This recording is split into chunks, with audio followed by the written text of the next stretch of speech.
Nah,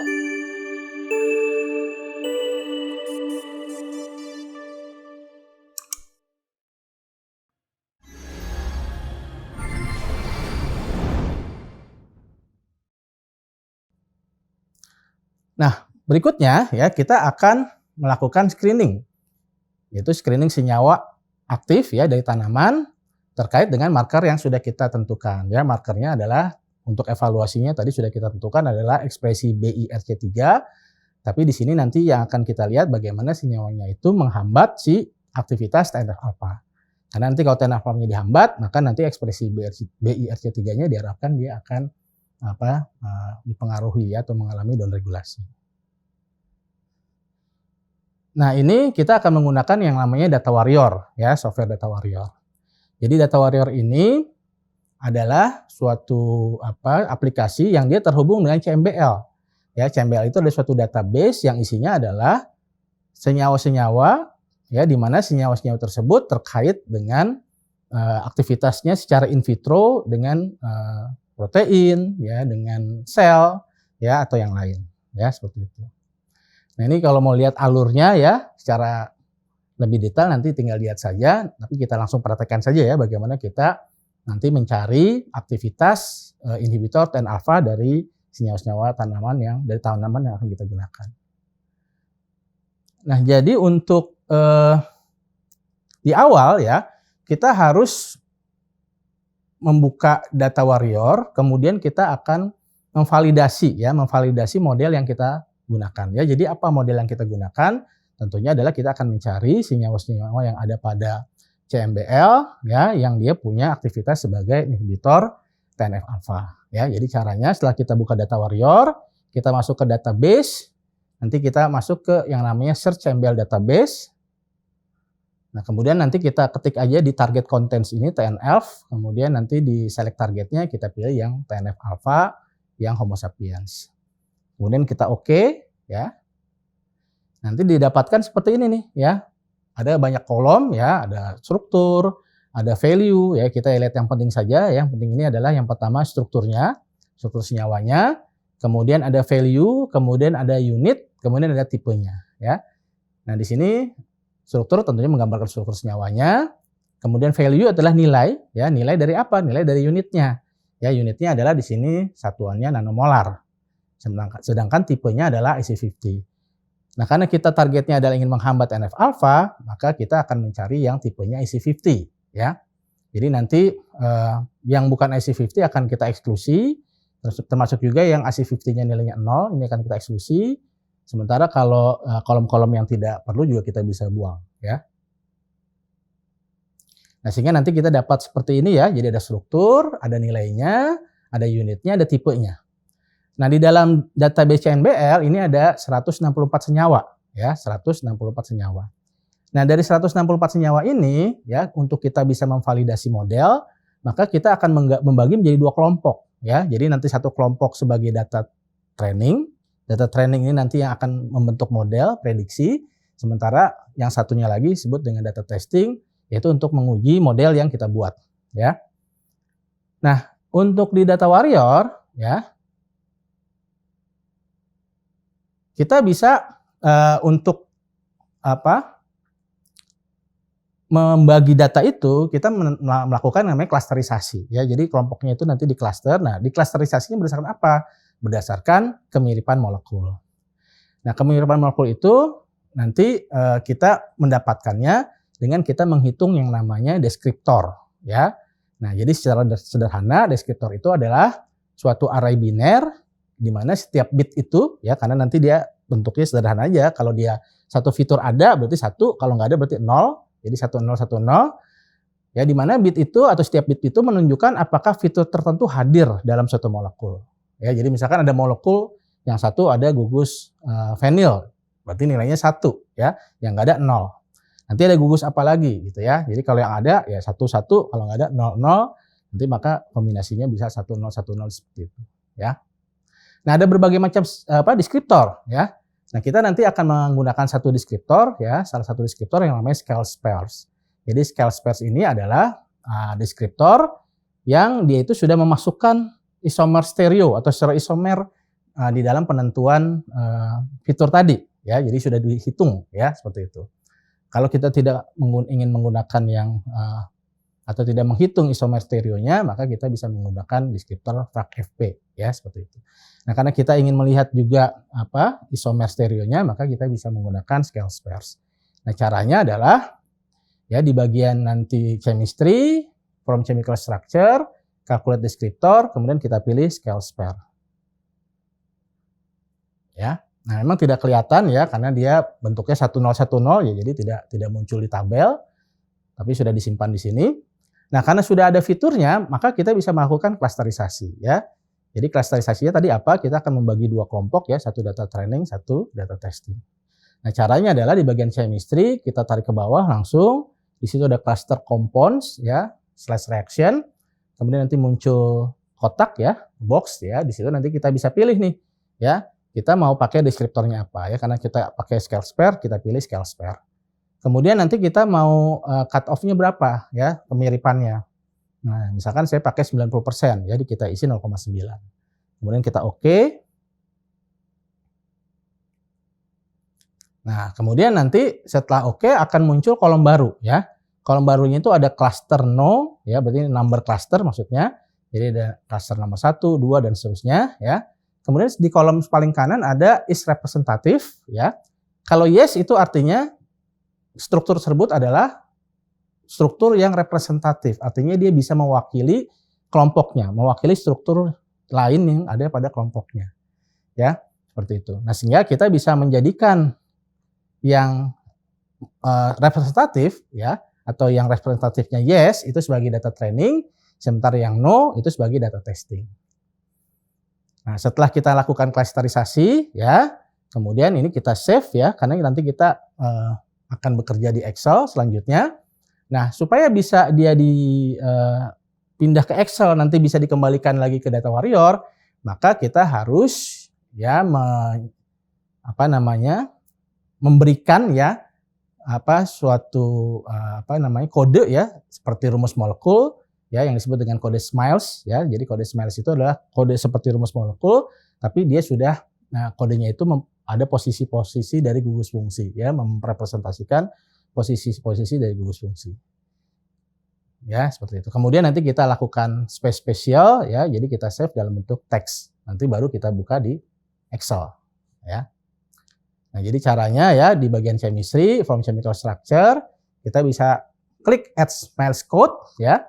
Kalau sudah diklik maka nanti di sebelah kanan nih kelihatan ya ada kolom baru yaitu kolom SMILES ya. Kemudian selanjutnya kita bisa save ya. Kita lakukannya dengan save spesial, kita pilih text file. Nanti kita buka di Excel ya. Hasilnya kita buka di Excel. Nah, ini hasilnya ya kalau di Excel. Jadi caranya bisa kita buka saja di Notepad ya, kemudian nanti kita copy, kita paste ke Excel. Nanti hasilnya seperti ini ya. Nah, kita bisa lihat di sini di Excel ini ada kolom SMILES, ada value ya. Kemudian ada tadi cluster dan ada representatif ya. Nah, di sini ada kolom baru yang kita tambahkan ya. Jadi selain value ini kita menambahkan namanya kolom log value ya. Kemudian ada juga di sini log value yang aktual, ada yang prediksi ya. Nah, log value itu berarti kita mengubah value menjadi logaritma ya. Jadi dalam Excel itu bisa ya. Jadi kita ubah. Nah, jadi kemudian kalau untuk log value yang aktual itu semuanya kita rubah ya, baik yang yes maupun yang no kita ubah nilai value-nya menjadi log value. Sementara kalau log value prediksi ya, itu hanya yang yes saja yang kita ubah ya menjadi log value. Jadi kalau begitu yang aktual sama prediksi untuk yang yes sama ya, dianggap sama. Nah, sementara yang prediksi ini nanti akan kita prediksi berapa nilainya ya. Jadi yang no ini kita kosongkan ya, yang no yang kita kosongkan karena dia nanti akan diprediksi dengan model yang kita buat itu berapa nilainya ya, kemudian kita bandingkan dengan aktualnya. Nah, kemudian nanti setelah terisi ya, kita akan membandingkan keduanya menggunakan R square ya atau R kuadrat ya gitu, yaitu kita membandingkan antara yang aktual, log value yang aktual dengan yang prediction. Ya, nih, kemudian kita save as ya dalam bentuk teks. Ya, kemudian nanti kita buka lagi di Data Warrior karena kita nanti harus melakukan prediksinya mengisi prediksinya di Data Warrior. Jadi kita buka lagi ya Data Warrior-nya. Ya kita open ya, kemudian misalkan tadi kita kasih nama ya, namanya template prediksi IC50 ya. Kemudian kita buka, oke, ya sebelah kanan hasilnya seperti ini. Ya, jadi di bagian yang log value prediksi yang no, ya itu dia kosong. Nah, ini akan diisi oleh model yang sudah kita buat ya. Nah, untuk kita memprediksi nilai log value, maka sekali lagi kita harus memberikan deskriptor ya. Jadi kita memberikan deskriptor. Jadi ya sama kayak tadi caranya, kita chemistry from chemical structure, calculate deskriptor, kemudian kita pilih scale spares. Ya, kemudian setelah deskriptornya kita pilih, baru kita akan memprediksinya dengan cara di bagian chemistry kita masuk ke machine learning ya. Kemudian kita klik di bagian predict missing value.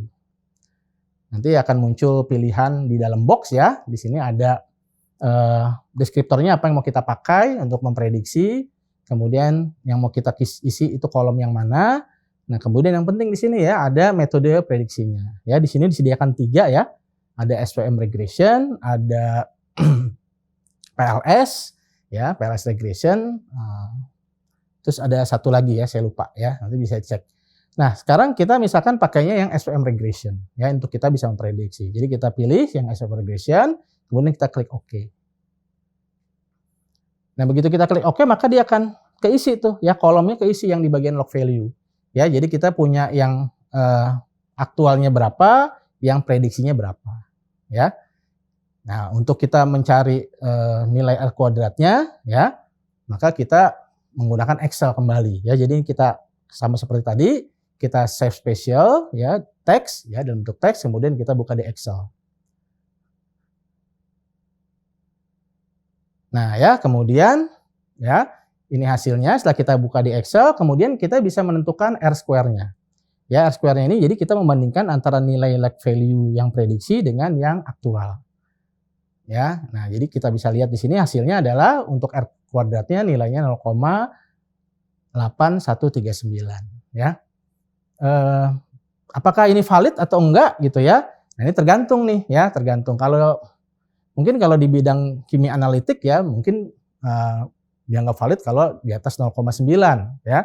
Tapi kalau di bidang diagnostik nilai mungkin 0,6, 0,7 ini sudah bisa dikatakan valid ya. Artinya kita memprediksi dengan membandingkan nilai aktualnya ya. Itu kalau nilainya sudah di atas 0,7 ya, 0,6, 0,7 itu sudah dianggap sebagai baik ya, diagnostik yang baik. Ya, jadi kita bisa nilai lah kalau untuk ini ya bisa dikatakan masih cukup baik, 0,8139. Nah, sebenarnya ya kita bisa meningkatkan ya nilai R square-nya ya. Caranya adalah kita mengubah IC50 menjadi yang namanya ligand efisiensi. Ya. Nah, jadi secara singkat ya sebetulnya ligand efisiensi itu adalah nilai IC50-nya itu dinormalisasi. Ya, dinormalkan dengan nilai yang lain ya. Nah, sebagai contoh ya di sini misalkan ada yang namanya ligand efficiency dependent lipophilicity atau LELP ya.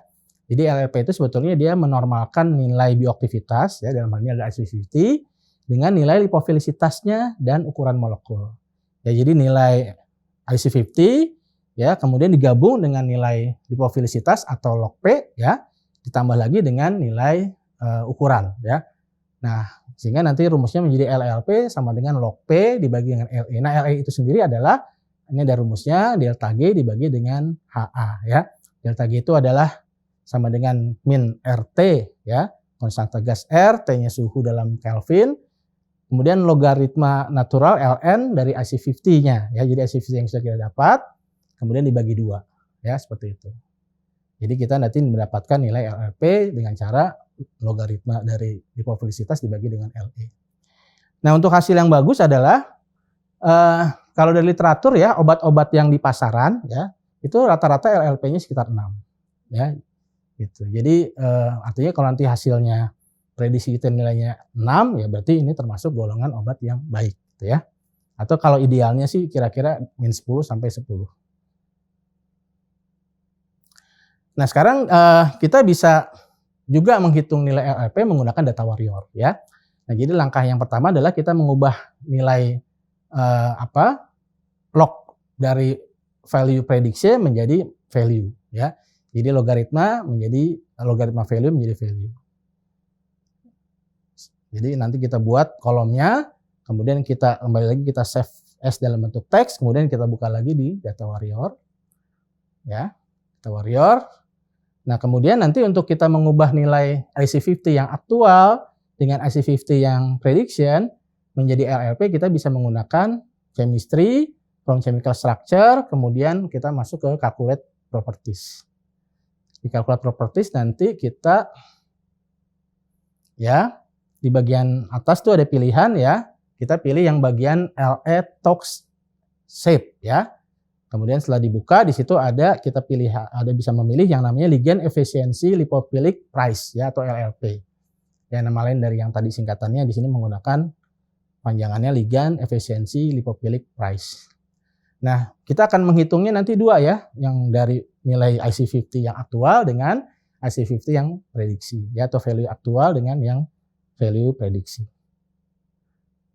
Nah, sehingga nanti muncul kolom baru ya. Jadi ada LLP yang diperoleh dari nilai value yang aktual, kemudian LLP yang diperoleh dari nilai value yang prediksi. Nah, ini kembali lagi kita save dalam bentuk teks, kita buka lagi di Excel untuk kita lihat R kuadratnya.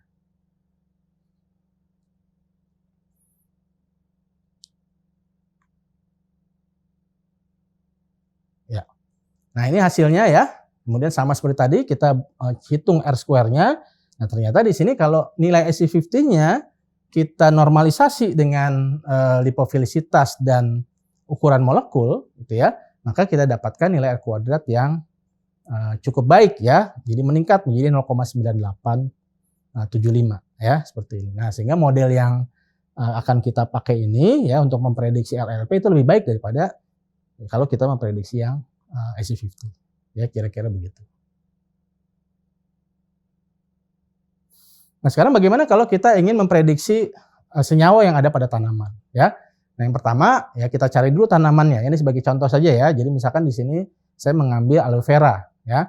Jadi ada jurnal yang menunjukkan bahwa aloe vera itu ya bisa mengimprove ya kadar gula dalam darah, kemudian juga tingkat lipoprotein dalam darah. Ya, ini pada studi preklinik maupun studi klinik. Nah, kalau kita lihat ya senyawa yang ada pada aloe vera ya. Ini banyak ya senyawanya. Nah, ini dari salah satu paper ya. Nah, di sini misalkan sebagai contoh ya kita mau melihat atau memprediksi nilai IC50 atau LLP yang dari flavonoid ya, golongan flavonoid. Nah, di sini misalkan ada apigenin, luteolin, isofitexin dan yang lain-lain. Nah, flavonoid ini kalau untuk di aloe vera terbukti dia bisa menstimulasi insulin ya, sekresi insulin itu bisa disimulasi dengan adanya senyawa flavonoid. Atau misalkan yang polifenol juga boleh ya, karena di sini dia bisa mengimprove sensitivitas insulin ya. Kita tahu kalau yang DM tipe 2 itu kan permasalahannya di masalah sensitivitas insulin gitu ya. Jadi bisa juga kita ambil yang polifenol.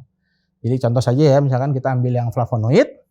Bagaimana cara kita memprediksinya? Ya tentunya mirip-mirip dengan yang kita membuat model tadi ya. Jadi kita masukkan saja ya, kita lihat di sini si senyawa yang tadi ada pada literatur, apigenin dan yang lain-lain ya. Kemudian nanti di bagian log value-nya kita kosongin aja ya. Kita kosongin karena nanti kita akan prediksi ya. Kita akan prediksi menggunakan Data Warrior. Ya, nah ini hasilnya ya. Jadi setelah kita prediksi caranya sama ya, menggunakan machine learning tadi ya. Terus kita pilih misalkan deskriptornya juga sama, scale spare. Kemudian kita pilih juga model machine learning yang kita pakai SVM regression. Nah, kita dapatkan kemudian hasilnya seperti yang sebelah kanan ya, gambar sebelah kanan nilai dari log value-nya ya, masih log value, belum value. Kemudian kita ubah menjadi value ya. Kemudian kita ubah juga menjadi LLP jadi sama seperti yang sebelumnya ya. Nah, kalau kita lihat ya di tabel ya, yang paling kanan bawah itu ya, kita bisa lihat di sini senyawa-senyawa dari aloe vera itu masuk kategori IC50-nya semuanya good activity ya.